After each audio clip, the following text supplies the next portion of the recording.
So if you're watching this, you're probably in oilfield or thinking about going oilfield, but just got sidelined by the coronavirus and its pandemonium. Now, what do you do, right? There's a video that I put out a little bit ago that I really believe you gotta see, pay attention to, because it might make the difference in your next move, in your next career. So hope you appreciate it. If you have any ideas what you're gonna do, comment below. Magnificent signing out. There was once a king who was really attached to all his personal stuff. I mean, his castle and his jewels. And he lived in this weird paranoia that one day it'd all be taken away from him like that. But he thought about the poor folks in his kingdom, and he said that he saw that they were happy. And he's thinking to himself, how in the world are these folks happy when they don't even know what they're going to eat the next day, right? So he says to himself, you know what? I became king because I'm probably one of the smartest in the land. So I'm going to dress like a beggar and go figure it out.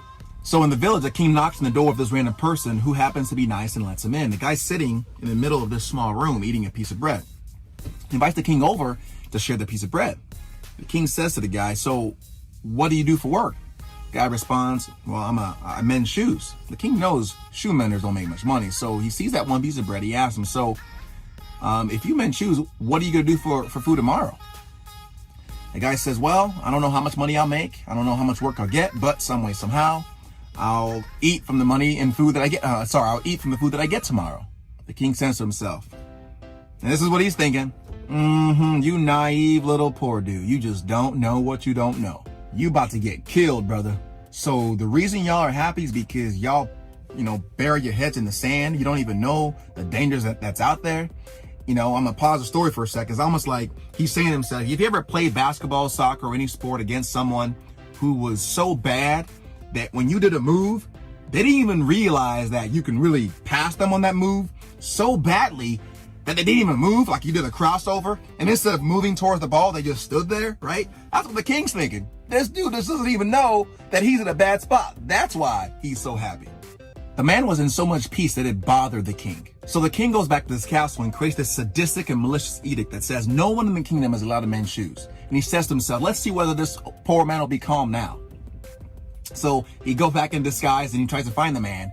And to his surprise, he finds the dude with some bread and some cheese. So the disguised king says, hey, I saw that the king outlawed the mending of shoes. What did you do? Well, since I couldn't mend shoes, I looked for something to do. I saw some folks carrying water. I monitored them.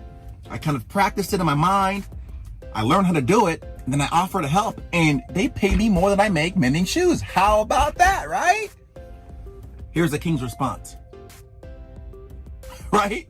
So he's like surprised. King goes back to his castle, not amused.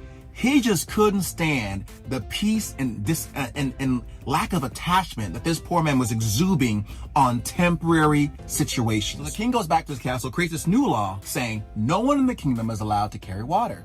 Gets back in disguise, goes to find the man at his house, and to his dismay, finds the guy with wine, cheese, and bread. He is beside himself. He asks the dude, how did you manage this? Poor man's like, dude, you wouldn't guess what happened. Well, I was looking for something to do. I went to the wood to learn how to cut trees with the lumberjacks. They saw that I could do the work. They hired and paid me very well, even better than I used to make carrying water. Great, right? Guess what the king's like? Yeah, awesome, right? The king is, he is beside himself.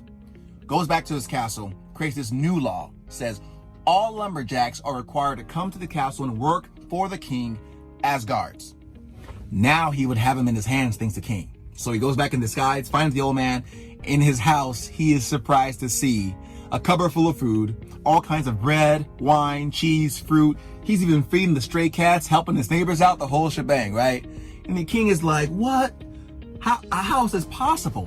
What happened? I know the lumberjacks are working for the king now, and the king only pays once a month. How did you get so much food if he hasn't paid you yet? Guy's like, I know, right? I worked all day as a guard. I went to get paid, but they told me that they pay everyone once a month. And so I'm thinking to myself, what am I going to do? I've already given my food away to the people that needed it most. How am I going to fix this problem? So I thought to myself, what am I going to do? Aha, I'll sell the steel of my sword and replace it with a wooden sword. With the money, I'll buy food. When I get paid in the month, I'll replace the sword. No one will know the difference. The king thinks to himself, I got you now. Now I'll be able to catch you. So the next day, the king goes to one of the guards and points to a passerby and says, thief, thief. So the king points to the poor man and says, guard, off with the head of this thief. The poor man thinks, if I draw my wooden sword, they'll behead me for selling my steel. But if I don't draw my sword, they'll behead me for disobeying the king. But because the poor man was always at peace with himself, with no attachments to temporary situations, the solution came to him almost like magic. So he grabs a sword and he shouts as loud as he can, if this man is a thief, then let my sword behead him.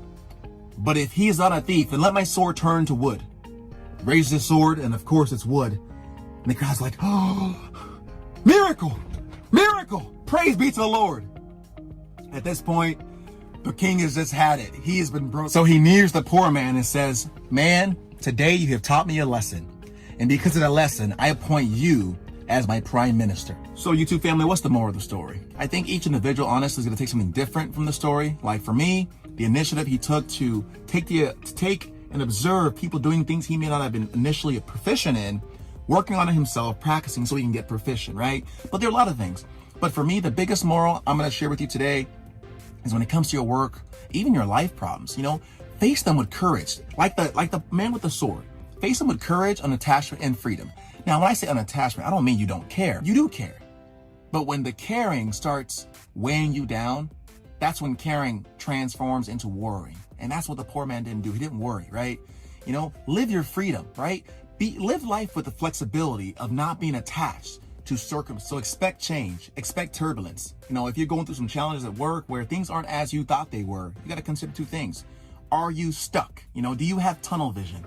Or are you able to adapt like the man with the sword, like the poor man? And the truth is, he may have been poor physically, but he wasn't poor mentally, right? Be the poor man. Think, hustle mentally like he did. He wasn't into hustling for hustling's sake. He was just simply into peace. Be at peace with yourself, So guys, that's it. I hope it was helpful.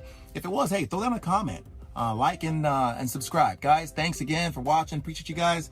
Magnificent signing out.